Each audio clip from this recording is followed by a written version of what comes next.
welcome to Movies, Films, and Flicks. I am Mark Hoffmeyer, and joining me is a man that is about to answer an incredibly random question. It's Adam Hodgins. I'm good at the random questions. I'm awful at the specific ones. If you've been listening to Adam and I since episodes in the 100s, somewhere around there, we have done some incredible. We've done some pretty good riffing in the past, man. We've broken some riff ground, that's for sure. That's why I wanted to bring you in on this. And so I don't know if you remember, but when we first started this podcast, back in the day, we would ask for random listener questions, and they got weird. And the problem is that we would probably spend 30 minutes of the hour answering questions, and sometimes we'd have two movies that we talk about for 15 minutes. So, right. I mean, they became something that people liked, but it was also like, hey, I want to listen to talks about cliffhanger. I don't want 2 minutes of cliffhanger, and then an hour-long discussion about how long it would take to eat the Pillsbury Doughboy, which, right, or like Stay Puft Marshmallow Man. So exactly. So I thought, hey, let's do a quick 20-minute segment where I bring on some of the guests who love to riff, and let's answer some really weird movie questions. And so I figured you'd be good to bring on as the first guest. Yeah, I love it. This is the kind of stuff that really gets my mind going. And okay, so this is the question. There's a movie that I think you and I both love. It's 1993's Hot Shots Part 2. Saw it in the theater, my friend. Beautiful film, directed by Jim Abrams, written by Pat Proft, a sequel to Hot Shots. This one brings back Topper Harley. It brings back Ramada Rodham Heyman, Valerie Galino. I mean, it just has... Can I also say it brings back Colonel Troutman? Yes, it does.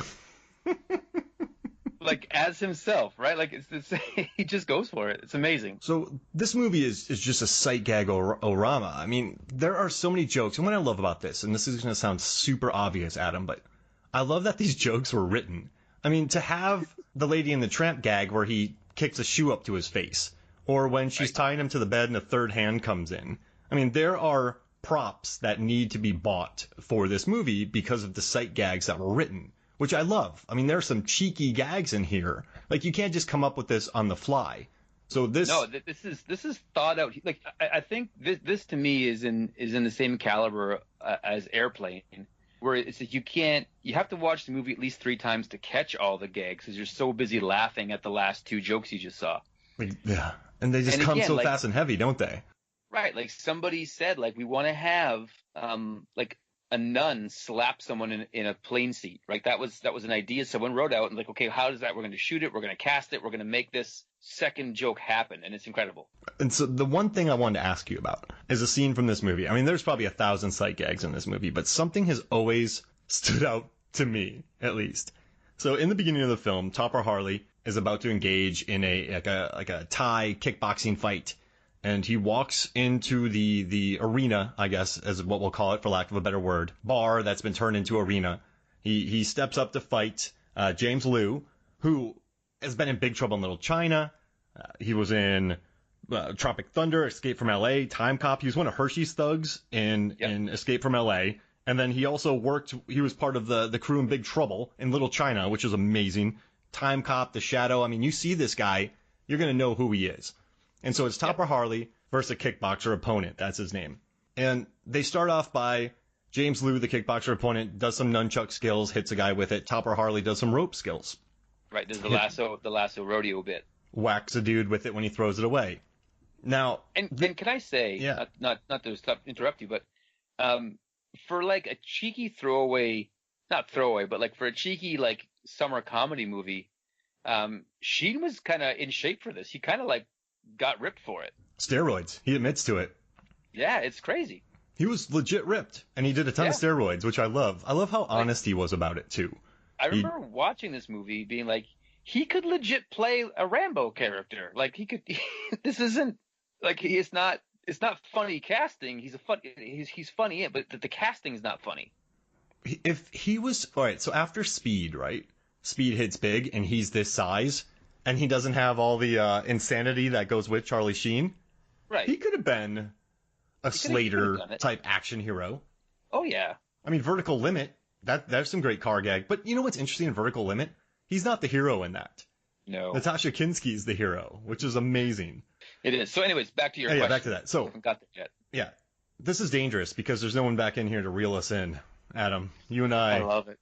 Now, they're about to fight, and you think that they're going to start kickboxing, but what happens next is beautiful.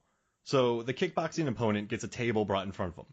He dunks his hand in what appears to be an acid or a type of glue, like a hot glue, onto his wrists and hands are wrapped. So there's like resin of some sort. Yeah, resin of some sort. There's like a canvas wrapping around him. He dunks him in that. Then he puts his hands in glass. Then he puts his hands in nails. It's the kickboxer moment. Boom. And then he lifts his fists up and he's shaking them. He has just these punches. If they touch you, you're cut. You're in a lot of trouble. Right. But then you cut to Topper Harley, and he dunks his hand in some caramel. Yeah. And then he pulls his hands up, and he's just thinking about what to do next. He's thinking about where to go. Is he gonna do the Skittles? Is he gonna do the? No, it was Skittles, correct? Or was it Sixlets? They looked like M&Ms, but it was unclear. It was a rainbow candy. But I'm gonna say I didn't see any blue in it, so I think it was Skittles. Got it. Yeah. So I didn't think it was M&Ms. No. So so he dunks his hands in there, and then the crowd starts going gummy bears, sprinkles, sprinkles, and the kickboxing opponent shuts them all up. Topper Harley lifts up his hands, and he has gummy bear sprinkles on his wrist wrap. So you have a guy who has nails and glass. Then you have Topper Harley who has caramel and gummy bears and sprinkles on his fists. It's a wonderful sight gag.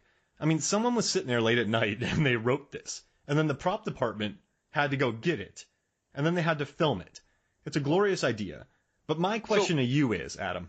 Yeah, hit me with it, Mark. You're fighting. Yeah. You're fighting the same opponent. Like I do. Yes, every weekend.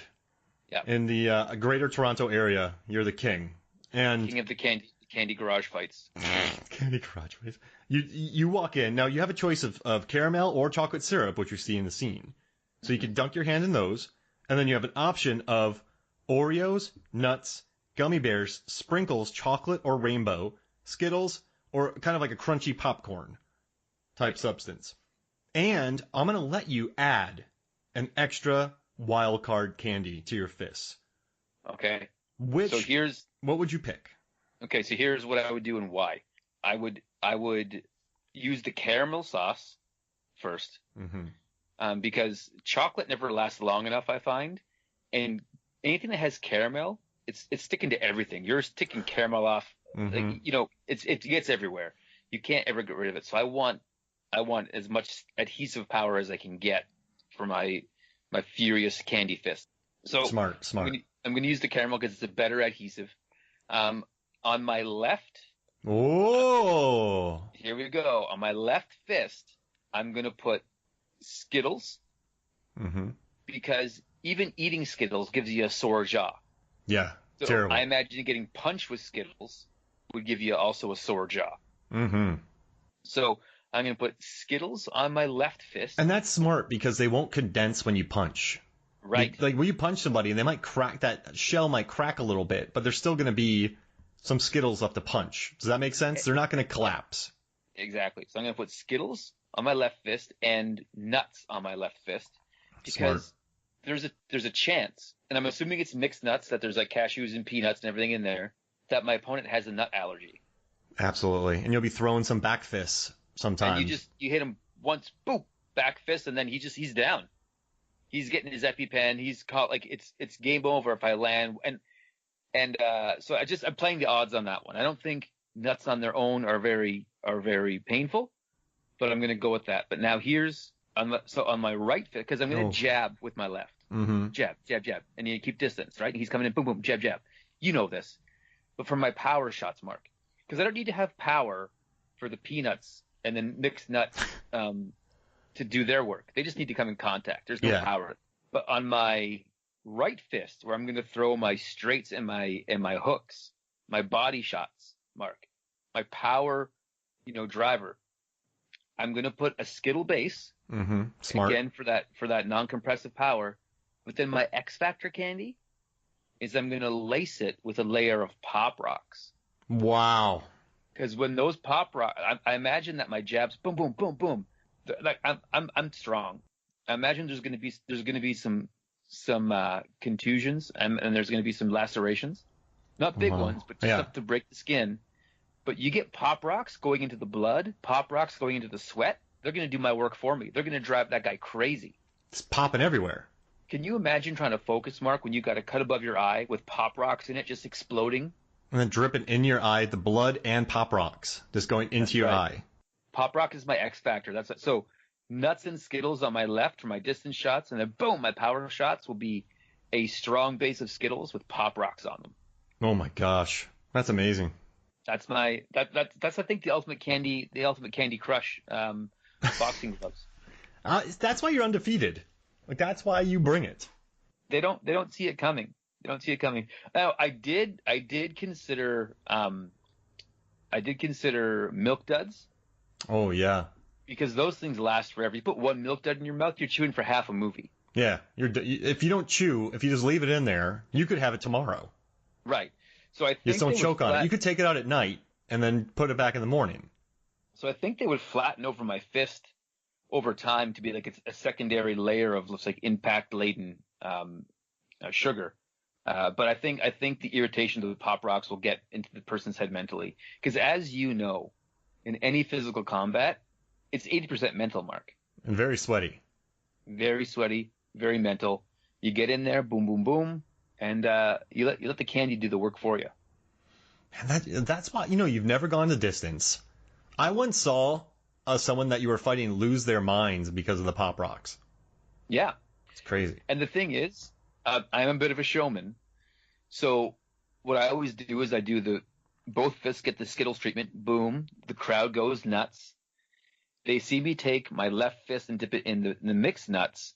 And they reach a fever because they know it's going to happen. But then out of my shorts, I pull that little paper package of Pop Rocks, and I slowly tear it, and the place erupts. Now, do you tear it with your hands or your mouth? Like one hand to your mouth, or do you do it with two hands? I tear it one hand, one mouth, hold the teeth together, and at that point in time, the crowd is reaching a fever pitch, like Hulk Hogan Mania 3 level fever pitch.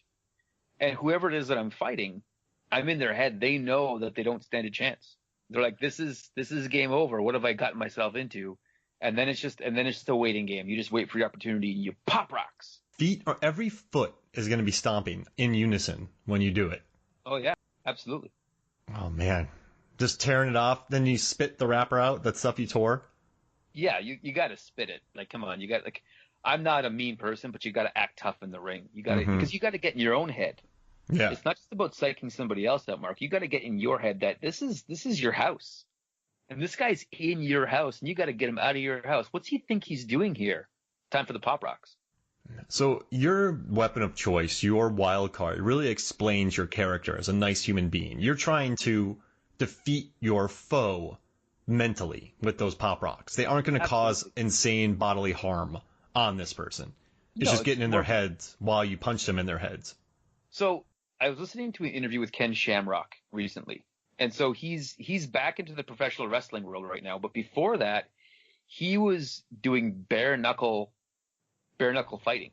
Yeah, MMA, UFC, Pride, all over the place. But he wasn't in UFC or Pride. He was in another organ. I forget what it's called. But BKFC, it was like bare knuckle fight. Yeah, bare knuckle. And he was saying that the bare knuckle league was actually more humane than UFC because you hit a guy one time with a bare knuckle and he goes down. But because they have those padded gloves in the UFC, you can punch a guy over and over and over again, and he's not getting knocked out, but he's getting concussed more often. So it's actually safer to fight bare knuckle, Ken Shamrock told me. So I think I'm the Ken Shamrock of candy fighting. I would say so. I want to get this over as quickly as I can. Man, I think you're gonna respect and hate my pick. Okay. I'm very like excited. that. You're the Ken Shamrock. Because not wrestling though, because he did heel hooks. Those are mean. He did heel hooks. Those were bad. Yeah. That's vicious. He had a good wrestling run in the WWE. He did. I thought he should have been the champ. He was. I wonder if people, and he could have beaten